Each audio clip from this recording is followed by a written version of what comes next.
Saludos desde Žižkov, Praga. Este vídeo está dedicado a la clase Literatura Hispanoamericana 2 de la Cátedra de Lenguas Románicas de la Facultad de Pedagogía de la Universidad Técnica de Liberec. Y como sabéis, son unos vídeos que pretenden sustituir de alguna manera las clases que no podemos dar a causa de la cuarentena. Espero que estéis todos bien y que os sirvan estos vídeos para vuestro autoaprendizaje. O vamos, no es completamente auto porque precisamente hay el vídeo. Pero, en fin, tenéis que trabajar en casa. Nos vamos a dedicar a dos poetas, Nicolás Guillén y Pablo Neruda. Nicolás Guillén nació en 1902 y Pablo Neruda nació en 1903. Así que son poetas prácticamente de la, de la misma edad. El primer poeta es cubano, Nicolás Guillén.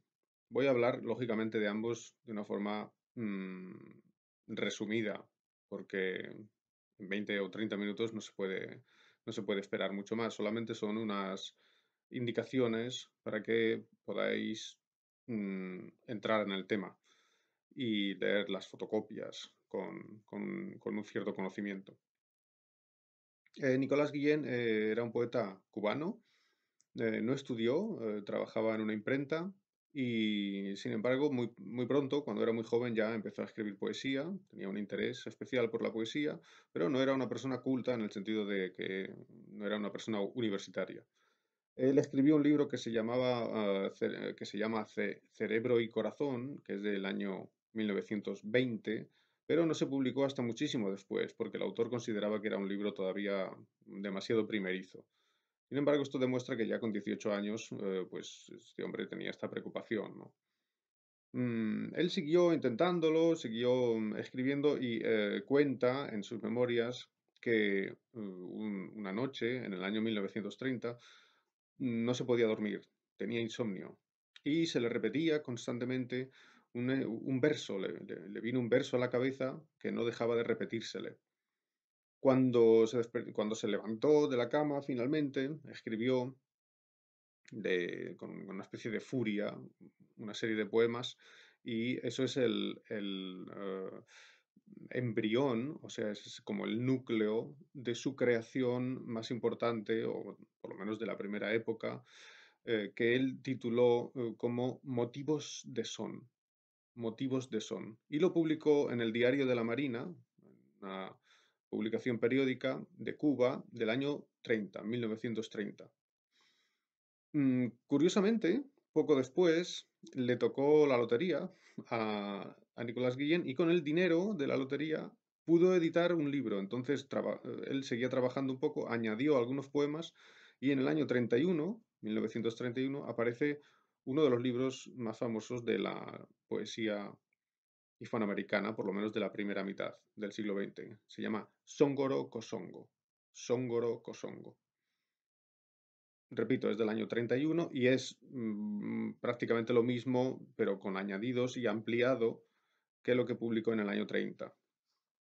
Tenemos un poema de Songoro Kosongo y hay que echarle un vistazo. Está en la fotocopia número 3, donde ya hemos leído unos textos de Huidobro. Si miráis perdón, la fotocopia número 2. Si miráis en la fotocopia número 2, donde está Huidobro, a la derecha ahí tenemos Nicolás Guillén y uno de los poemas de Songoro Kosongo, que precisamente se titula así. Y dice, ay negra, si tú supiera, anoche te vi pasar y no quise que me viera. Esto está escrito en un español extraño, porque lo normal sería escribir anoche te vi pasar y no quise que me vieras, que me vieras. Ah, el poema empieza también con este tono. Ay negra, si tú supiera, en vez de si tú supieras. Está imitando la forma de hablar de los negros de Cuba. Ay negra, si tú supiera, anoche te vi pasar y no quise que me viera. A él tú le harás, le harás, como a mí, que cuando no tuve plata, te corriste de bachata, o sea, te fuiste de fiesta, sin acordarte de mí. Da la sensación de que es una especie de poema popular, ¿no? Casi como una canción. Una canción donde se reproduce una especie de historia ficticia, ¿no? Entre dos amantes. El chico le dice a la chica, te vi pasar y y ya no te acuerdas de mí, ¿no? Como me dejaste antes. Bueno, una historia típica de amor. Luego viene el estribillo. Songoroko songo, songo be. Songoroko songo de mamey. Esto no significa nada, sencillamente. Songoroko songo, songo be. Songoroko songo de mamey. No significa nada, pero tiene un gran ritmo. Tiene un ritmo como el ritmo del folclore afrocubano, que proviene, claro, de África, ¿no? Y luego se filtró a través de la cultura hispana, etcétera, en las Antillas. Esto es muy complejo, ¿no? Pero sería muy interesante estudiarlo, evidentemente. Y entonces, digamos, los versos reproducen esta música, ¿no? Y este ritmo.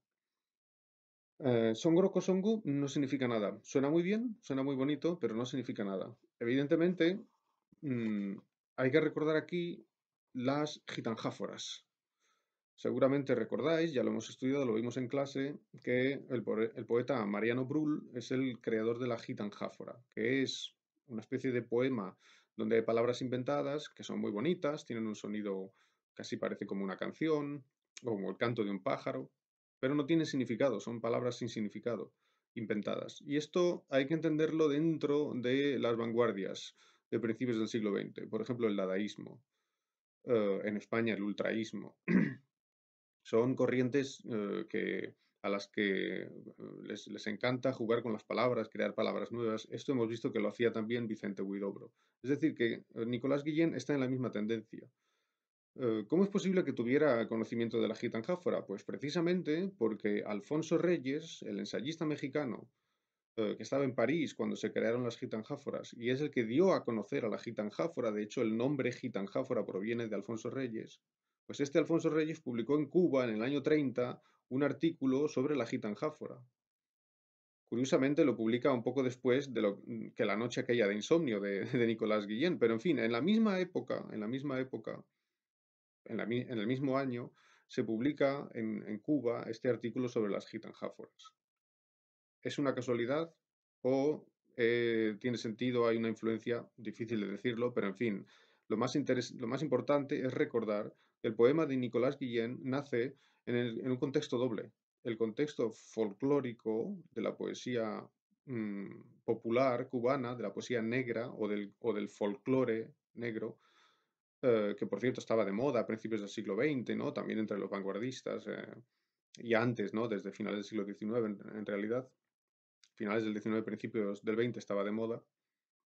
Entonces, repito, el poema de Nicolás Guillén surge en el contexto, por una parte, de la poesía popular y por otra parte, de la vanguardia. Es una unión de ambas cosas. Es una unión de poesía popular y vanguardia. Es una cosa muy curiosa y, en cierto modo, única. Después, Nicolás Guillén siguió escribiendo, siguió publicando. Él publicó algunos libros con un contenido crítico. Él era muy crítico contra la política de su época, contra la dictadura. A causa de sus críticas de la dictadura o su posición frente a la dictadura, tuvo que irse de Cuba. Tuvo que irse de Cuba. Y volvió cuando triunfó la Revolución Cubana de Fidel Castro en 1959.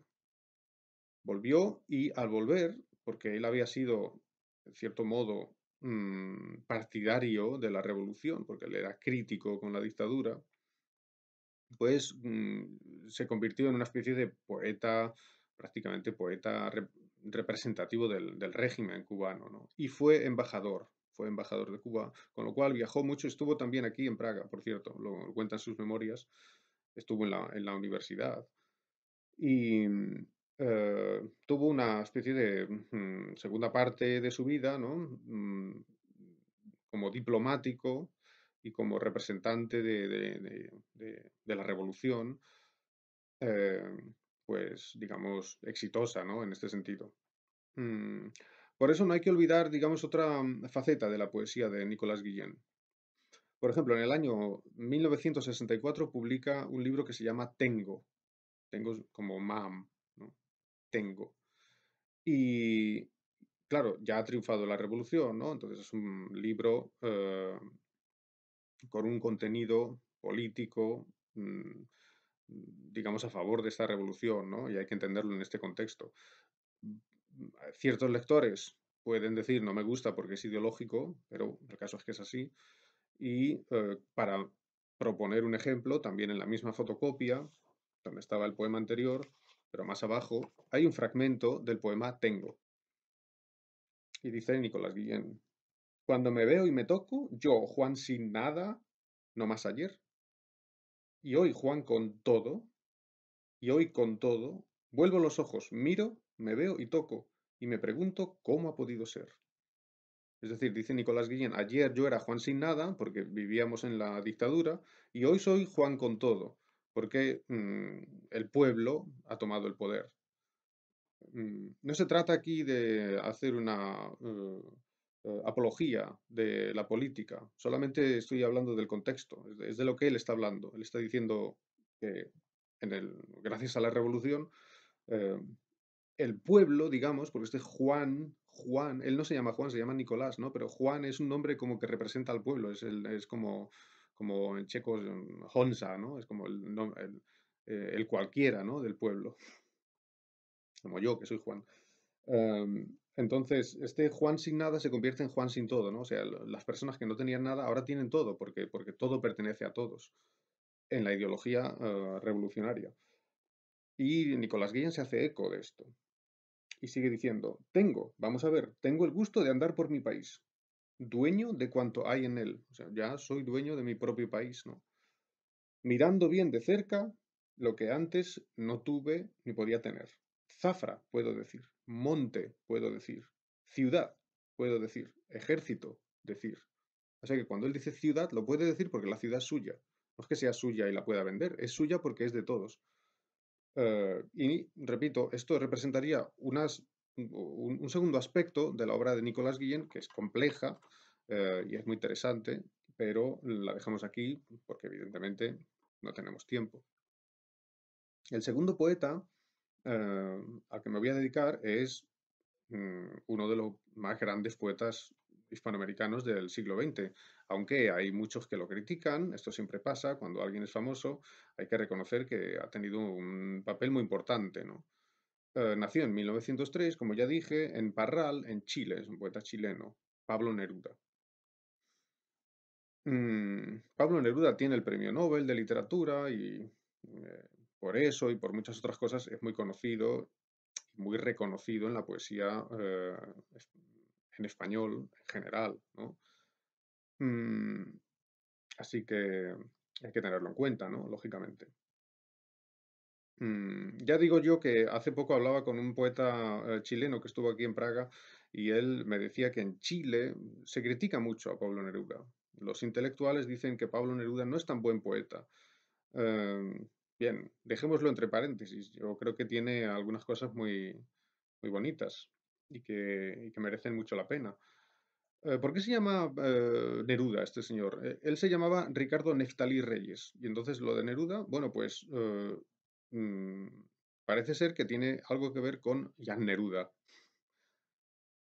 Lo explica él mismo, el mismo Pablo Neruda lo explica en su autobiografía. Esto es una cuestión compleja, ¿no? Hay diferentes opiniones, pero evidentemente hay que oír lo que dice el mismo poeta, por lo menos para tenerlo en cuenta. Uno puede decir luego, no, no me lo creo, de acuerdo, pero lo que dice Pablo Neruda en su autobiografía es esto.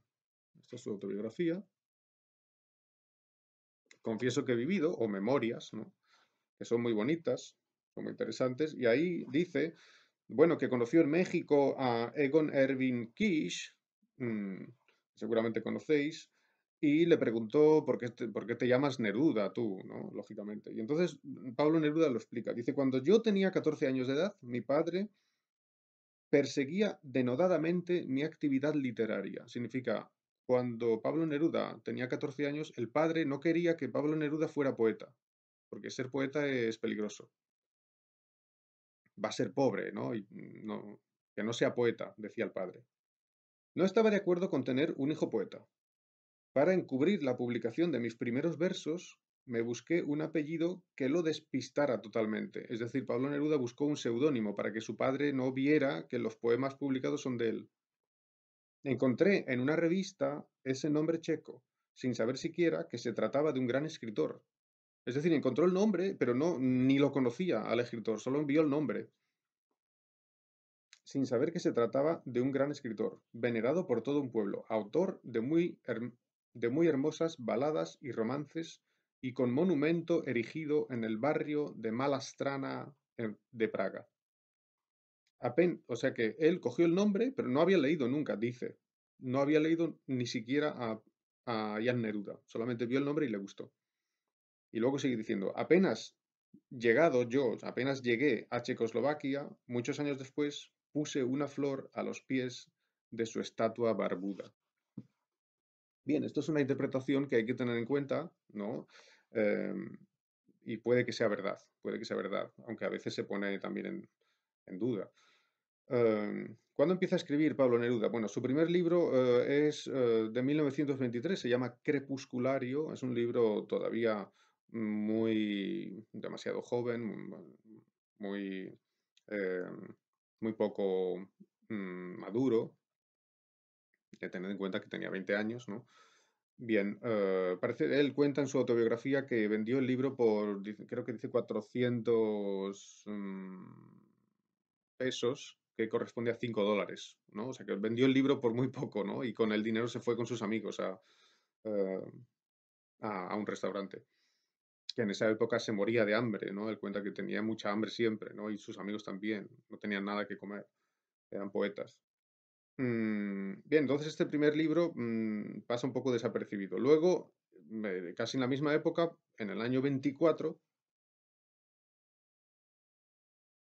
o sea, un año después, publica un libro que fue muy famoso, 20 poemas de amor y una canción desesperada.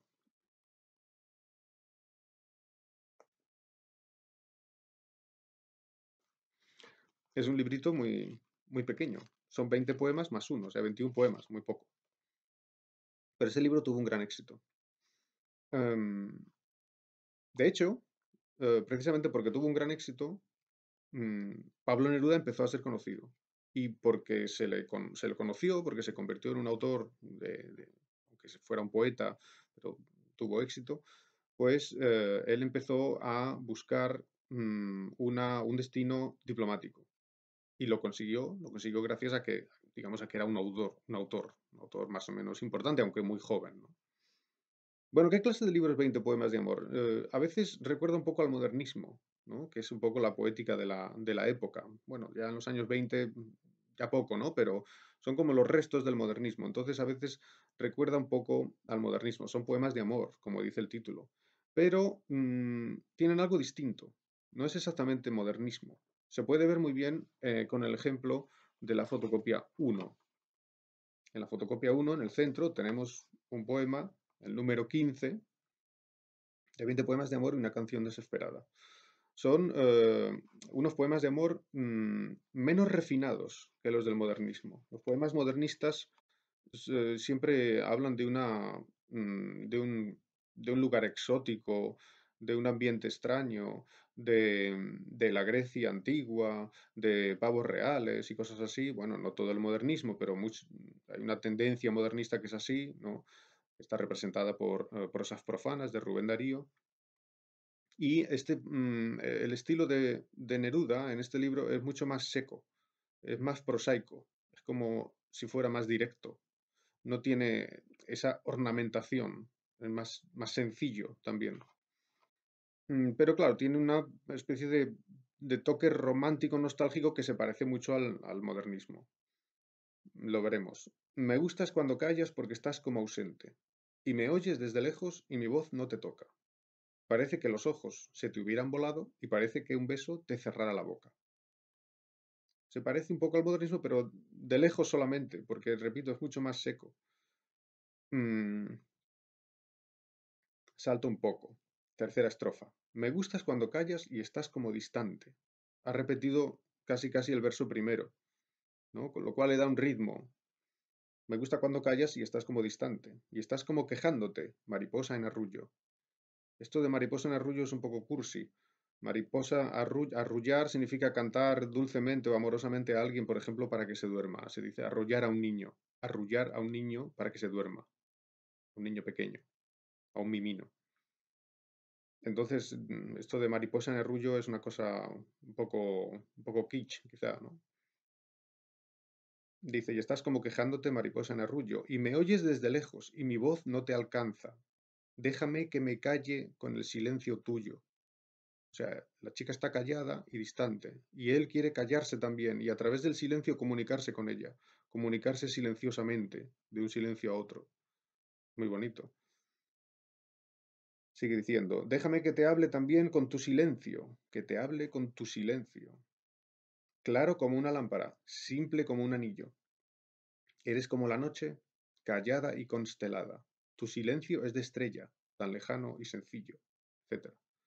Cuando dice que la chica, que ella, dice, eres como la noche, cuando dice que ella es como la noche, porque como la noche es callada, la noche no es silenciosa, ¿no? La chica también es silenciosa y constelada, es decir, la noche está llena de estrellas, de constelaciones. Constelación significa Sohviest. La noche está llena de constelaciones. Pues la chica también está llena de constelaciones. Es decir, la chica es como un mundo. La chica es como el mundo. Y esto es un tema típico y una línea estilística típica de Pablo Neruda, según dice Yurkiewicz en su libro Fundadores de la Poesía Hispanoamericana. Este es el tema de la poesía telúrica, es decir, la mujer como mundo. La mujer está vista, está reflejada con imágenes telúricas. Telúrica significa de la tierra, o sea, que es como un mundo, ¿no? Por eso dice que ella es como la noche, callada y constelada. Esto es más difícil de ver en el modernismo.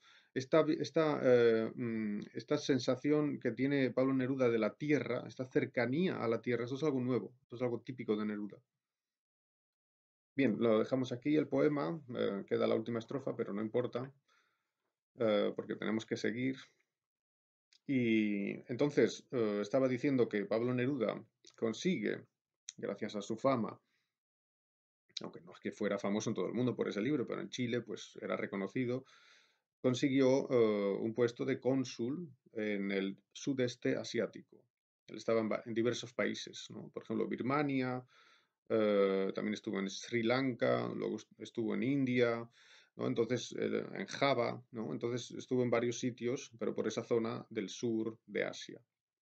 Y ahí estuvo desde el año 27 hasta el año 33. Y esos años, él lo explica en en sus memorias, fueron muy tristes para él. Se sentía muy solo. No se entendía bien con los occidentales que había allí. No le caían bien. Los franceses, los ingleses, todo eso, no le caían bien. Con los indígenas, entre comillas, o sea, con la población autóctona, que eran birmanos, etcétera, no se entendía.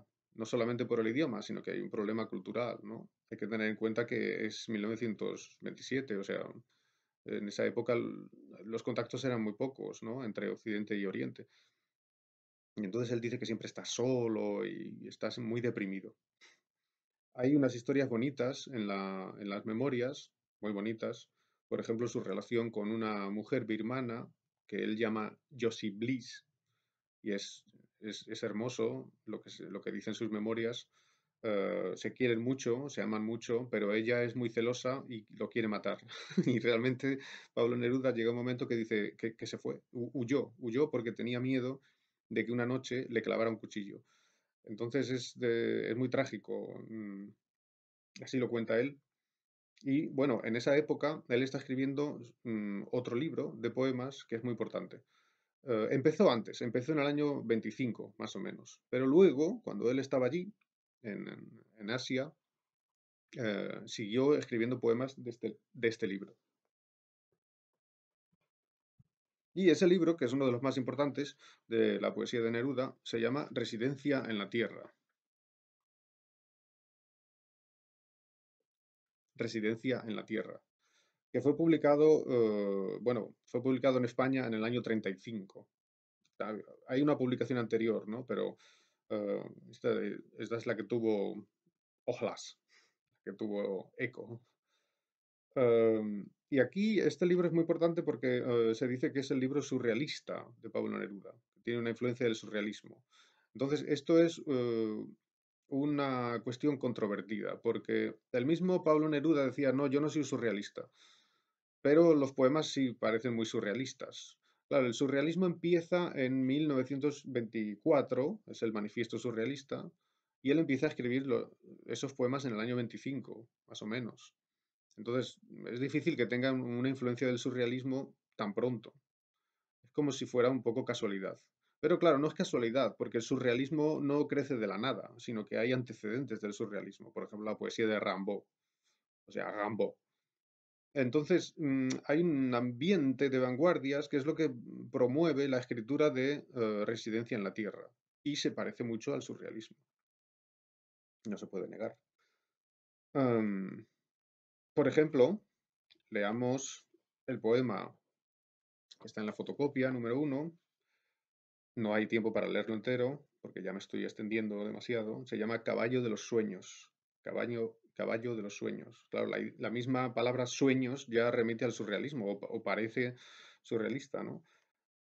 Y dice, innecesario, viéndome en los espejos, con un gusto a semanas, a biógrafos, a papeles, arranco de mi corazón al capitán del infierno, establezco cláusulas indefinidamente tristes. Es un lenguaje completamente distinto al de 20 poemas de amor.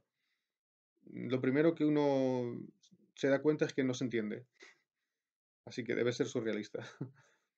Dice que es innecesario porque está deprimido. Esto todavía no está, cuando escribe esto, todavía no está en Asia, pero está intentando convertirse en diplomático y está harto. Dice, innecesario, viéndome en los espejos, o sea, se mira a sí mismo y dice, ¿qué hago yo? Soy absurdo, soy innecesario. Con un gusto a semanas es una frase incomprensible. Nadie puede tener gusto a semanas. Se tiene gusto a picante o gusto a pimiento que te acabas de comer, pero gusto a azúcar, ¿no? Pero gusto a semanas no es imposible. La semana no se puede comer.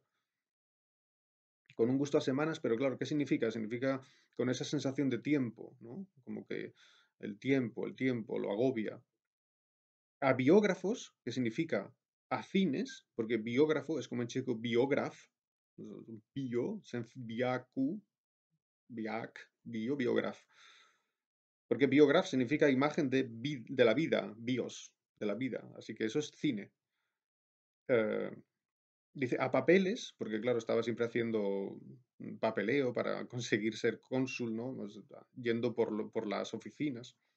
Arranco de mi corazón al capitán del infierno. El capitán del infierno es, digamos, el espíritu maligno que hay dentro de él, ¿no? Que intenta confundirlo, que intenta enloquecerlo.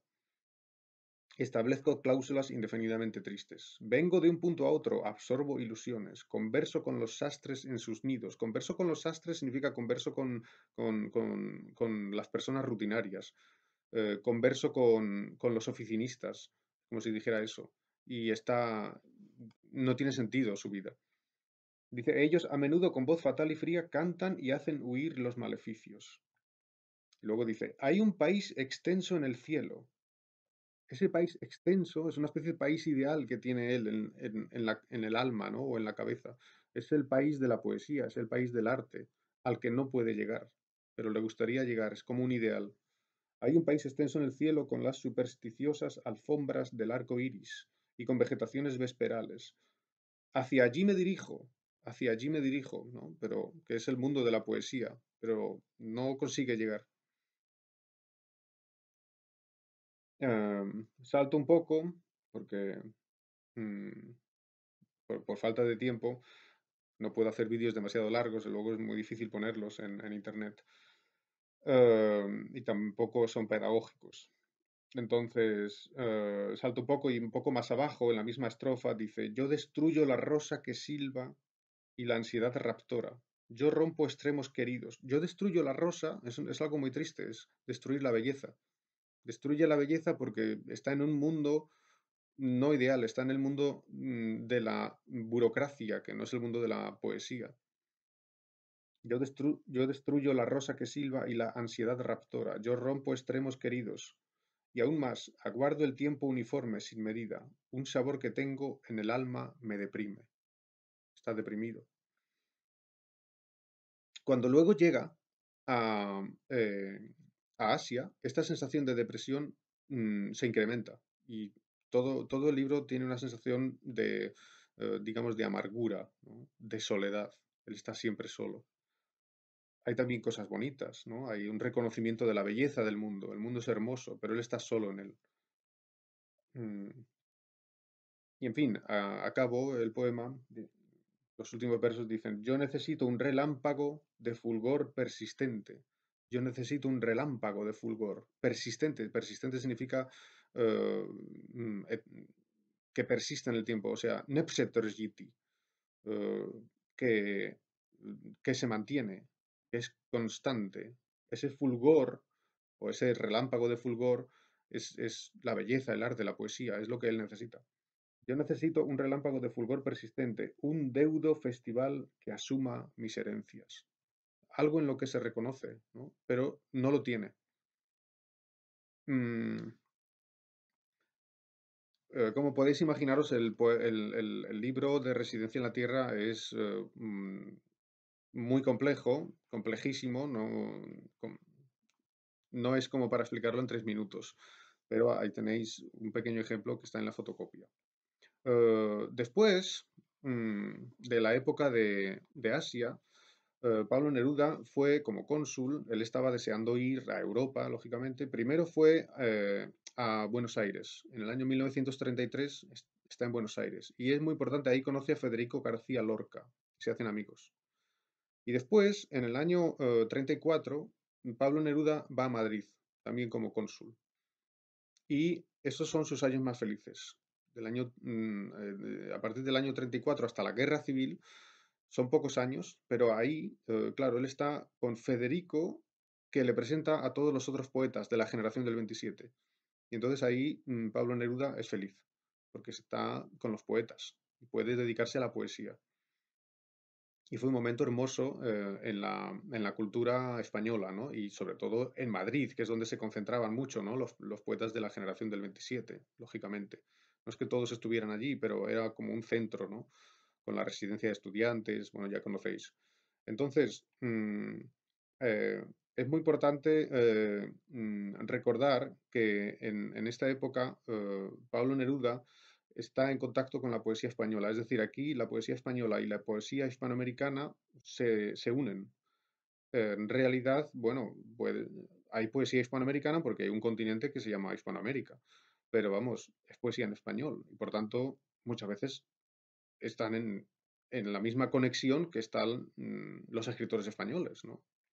Esto hay que tenerlo en cuenta. No quiero decir que no exista Hispanoamérica, por supuesto, y América, eh, que yo amo. Pero, bueno, es poesía en español o es literatura en español. Las conexiones son evidentes, ¿no? Entonces aquí, por ejemplo, Pablo Neruda tiene una influencia muy, muy importante en la generación del 27. Eh, Alto Laguirre, uno de los poetas del 27, le dijo a Pablo Neruda que dirigiera una revista de poesía que se llama Caballo Verde para la Poesía. Esta revista, que tuvo pocos números porque llegó la Guerra Civil, fue muy importante en este contexto. Es decir, fue importante la revista de Pablo Neruda en la literatura española, ¿entendéis? Está conectado, es lógico. Y además, en los años 30, en España, en los años 30, llega también la influencia del surrealismo. Entonces, Pablo Neruda representa mm, esa línea surrealista, aunque él mismo decía que no fuera surrealista, pero él hacía una poesía humanizada, ¿no? Frente a la poesía deshumanizada de los años 20 en España. En fin, es muy largo de contar, ¿no? Pero, repito, el contexto es español, ¿no? Y entonces ahí es donde publica, como he dicho antes, en el año 35 publica Residencia en la Tierra. Mm, Después, cuando llega la guerra, él se va a Francia, desde Francia está intentando ayudar a la República, se publica un libro de Pablo Neruda que se llama España en el corazón, es un libro sobre España, ¿no? También César Vallejo, del que hablaremos después, tiene un libro sobre España en este momento, porque España estaba en guerra y estos poetas sentían que España era, en cierto modo, también su patria, ¿no? Por supuesto, su patria era América, pero España era como su segunda patria. Eh, el libro o el poema de César Vallejo se llama España, aparta de mí este cáliz, ¿no? Pablo Neruda tiene España en el corazón. No lo digo por ser español yo, sino que es un contexto que hay que tener en cuenta, ¿no? Después se acaba la guerra, Pablo Neruda va a México y, en fin, vuelve a América. Y volviendo de México, hace una excursión a Machu Picchu, a la ciudad sagrada de los incas, en los Andes. Y a partir de ahí empieza a escribir un tipo de poesía también diferente. Y publica en el año 1950, muy fácil de recordar, 1950, publica uno de sus libros más importantes, que se llama Canto General. Canto General es esto, y es un libro muy grande. Canto General. ¿Qué significa canto general? Que es un canto general de América, es decir, que es un canto donde canta América, pero a toda América. Y también América del Norte. Es decir, toda América está aquí. Lógicamente, América hispana está más representada, pero también se habla mucho de América del Norte, de la América anglosajona, que es también América, y son hermanos también. ¿No? Y todo está aquí, ¿no? Todo está aquí. Es un libro total. Después publica otros libros también. Tiene una obra enorme, Pablo Neruda, que voy a nombrar algunos. Por ejemplo, en 1954, Odas Elementales. eh, Después publica, por ejemplo, Extravagario, que es un poeta, perdón, que es un poemario, es un libro influido por Nicanor Parra, que era joven, era más joven que Pablo Neruda. Y finalmente, solamente quiero añadir que murió en el año 1973, Pablo Neruda, justamente cuando se dio el golpe de Estado, cuando Pinochet dio el golpe de Estado. Pablo Neruda fue ministro con Allende, fue ministro con Allende y Pablo Neruda parece ser que murió muy pocos días después de morir Allende. Allende se suicidó por el golpe de Estado de Pinochet eh, y Pablo Neruda murió en el hospital, no murió por la violencia, ¿no? Del golpe de Estado, pero curiosamente murió muy poco después, ¿no? Murió como paralelamente a Allende, ¿no? Y eran amigos. Es trágico, ¿no? Bien, entonces, dos palabras sobre canto general, porque ya van 37 minutos. Dos palabras sobre canto general. Repito, es un libro muy fácil, es un libro cuya fecha es muy fácil de recordar, 1950, la mitad del siglo. ¿Qué clase de libro es Canto General? Bueno, pues como ya he dicho, es un libro que tiene como tema América, todo, todo. Es decir, habla de la historia, habla de la geografía, habla de las montañas, de los árboles, de los ríos, sobre todo los ríos muy importantes, los bosques de Chile, y todo, ¿no? Toda la geografía. Habla de la gente, da voz a la gente. Habla de las compañías norteamericanas que intentan robar los productos a los países hispanoamericanos, por ejemplo, como lo dice él. No, no es que lo piense yo, es que él lo dice así. Habla de todo, ¿no? De la situación actual y de la historia de América. Es como si quisiera traducir a América en poesía. Entonces, como os podéis imaginar, es un libro mm, como para hacer un seminario de él. Puede que haya lectores que digan no me gusta este libro, puede que haya gente que diga es un libro malo, lógico. A mí me parece un libro muy interesante. Hay algunos poemas que no me parecen, hay de todo, ¿no? Es un libro muy grande, es imposible mantener el nivel, pero hay cosas muy hermosas en este libro. Hay una parte, la segunda parte se llama Alturas de Machu Picchu.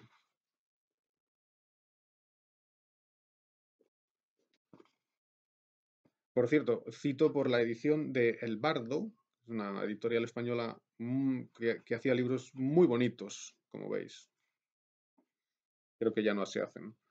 Bueno, pues en este poema, en esta parte que se llama Alturas de Machu Picchu, Pablo Neruda, que es una parte central del libro, muy importante, quiero decir, Pablo Neruda dice que va por las ciudades y encuentra que todos los hombres están como deshumanizados, como si no fueran humanos. Eh, Intenta encontrar a sus hermanos, pero sus hermanos no están, son solo como caras vacías, están, el hombre está vacío. Entonces él busca la humanidad, busca a sus hermanos, busca contactar con el pueblo, digamos. Y no lo consigue hasta que llega a Machu Picchu. Al llegar a Machu Picchu, que es una ciudad símbolo de la cultura americana, de la cultura antigua americana, ahí, digamos, se despierta el poeta y se da cuenta de que tiene un pueblo, de que tiene un pueblo que son sus hermanos. Hay una sección o sea, quiero decir, hay un poema de esta sección que es el número, mm, que es el número 9, que es una maravilla porque es una lista de metáforas sobre Machu Picchu, sobre la montaña donde está la ciudad eterna.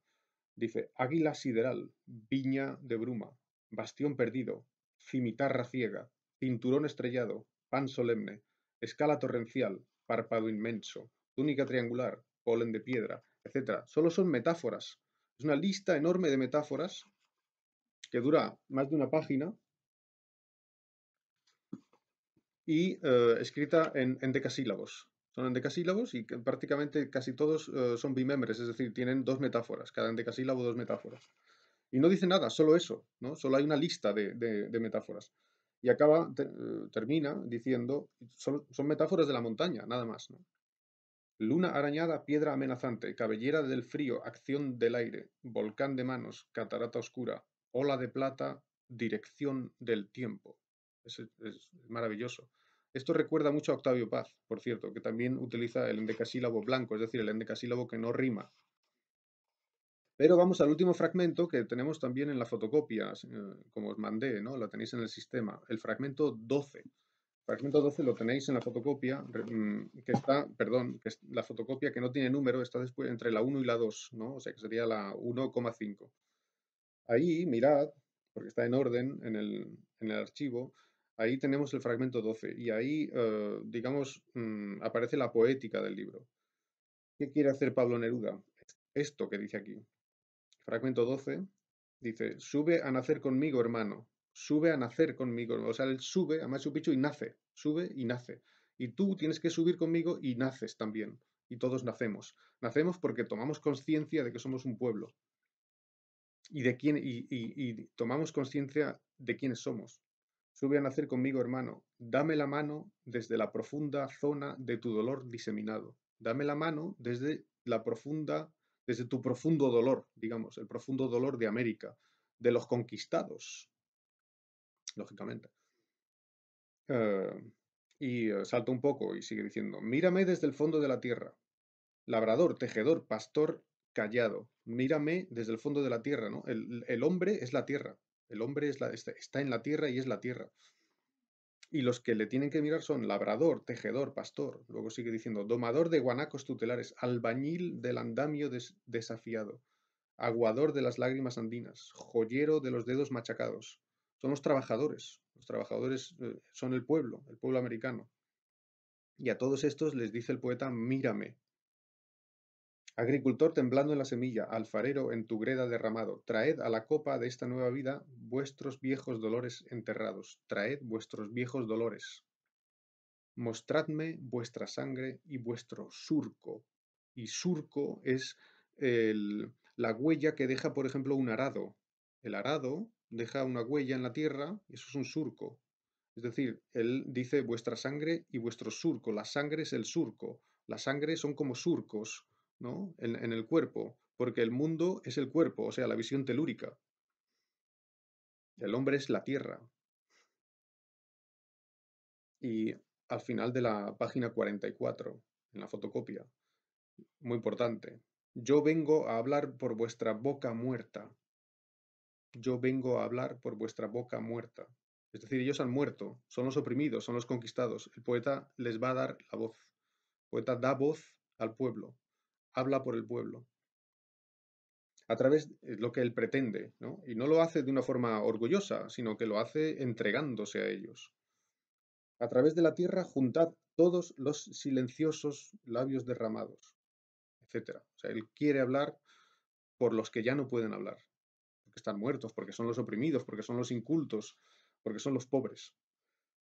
Y en la página 45, al final, ya solamente leo el final del poema, dice, dadme el silencio, el agua, la esperanza, Dadme la lucha, el hierro, los volcanes, apagadme los cuerpos como imanes, perdón, apegadme los cuerpos como imanes, acudid a mis venas y a mi boca, hablad por mis palabras y mi sangre.